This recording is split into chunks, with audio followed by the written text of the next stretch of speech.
Hi, I'm Marilyn Marks, Executive Director of CGG, Coalition for Good Governance. On February the 1st, we completed our 4-week trial in Atlanta in federal court in our long-running Curling versus Raffensperger case about Georgia's voting system technology and cybersecurity. While we are now awaiting the judge's ruling, it's time to zoom out a bit and talk about the important story that emerged in that case, one that CGG uncovered. It's a still ongoing story of the theft of Georgia's statewide voting system software. It was stolen from Coffee County Elections Office by a group of Trump allies in January 2021. But this breach is still ongoing today with no attempt to mitigate the dangers of it by the state election officials. So how did CGG come to learn of the security breaches in Coffee County and the theft of the software and to expose the breach? Well, it started with a strange phone call I got in March 2021 from an Atlanta bail bondsman named Scott Hall. He's a vigilante type at the forefront of attempting to overturn Georgia's 2020 presidential election. He claimed to have hacked CGG's litigation files, and he was looking for evidence of election problems. When I got the call, I was astounded, shocked, and kind of scared. And I almost hung up on him, but I decided instead that I would play along and I would record the conversation. Almost an hour into the conversation, he said this. You know, I'm the guy that chartered the jet to go down to Coffee County to have them inspect all of those computers, and I've heard zero. Okay? I went down there, we scanned every freaking ballot, and the elections director and her assistant lost their job. All of that effort, you know, the same people that went up to Michigan, okay, and did all that forensic stuff on the computers, and they sent their team down to Coffee County, Georgia, and they scanned all the equipment, imaged all the hard drives, and scanned every single ballot. At that point, CGG began our sometimes frustrating efforts to get to the bottom of whether Hall's outrageous claims of copying the voting system were actually true.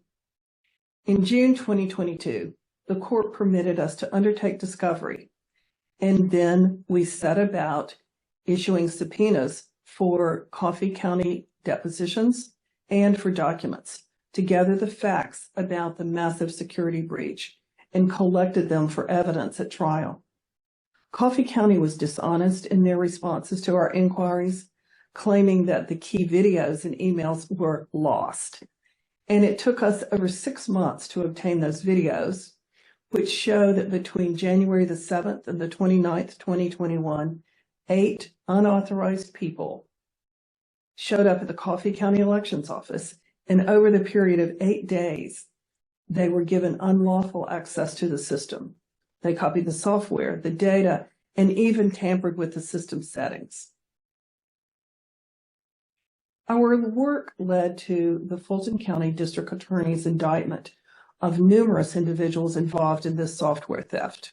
Of the 19 people indicted by the Fulton County grand jury, many were directly and indirectly involved in the theft of that software, Georgia's entire voting system software, and the attempted theft of private voter data.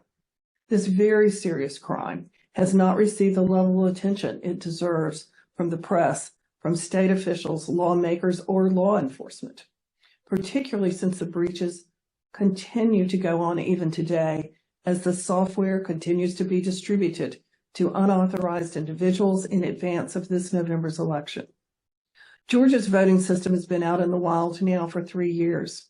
You can find more details about that in the background memo that's linked at the end of this video, and there are a lot of background materials on that. I'm going to back up here and remind you that in our curling case, which CGG and our co-plaintiffs filed way back in 2017, we've already succeeded in getting Georgia's previous Diebold touchscreen voting system banned. Was banned as unconstitutional in 2019. The nation's cybersecurity experts agree that Georgia's current statewide touchscreen system is even more vulnerable than that system that was banned in 2019. It can be hacked and manipulated in undetectable ways. We'll cover the highlights of that recent trial in some later videos, but what's important here is that experts agree that with Georgia's election software out in the wild, the risk to Georgia's upcoming elections in 2024 is elevated to alarming levels. The solutions are simple, but state officials just prefer the head in the sand approach. Be assured that there is no known evidence of any hacking or intentional manipulation that happened in 2020 or any other election that we know of in Georgia. CGG's goal here is to ensure that it doesn't happen in 2024 or other future elections.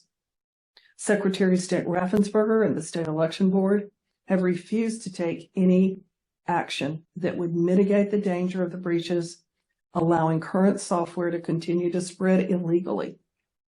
In our next video update, I'll explain in our ongoing litigation efforts to obtain the records that are still being concealed by Coffee County and how we're trying to expose those records to hold the perpetrators accountable. We ask for your help in these efforts. Fighting governments and wrongdoers who have motivations to conceal and destroy records is an expensive process, and few public officials want to tackle this politically treacherous fight. So please help us continue our efforts. Go to bit.ly/CGG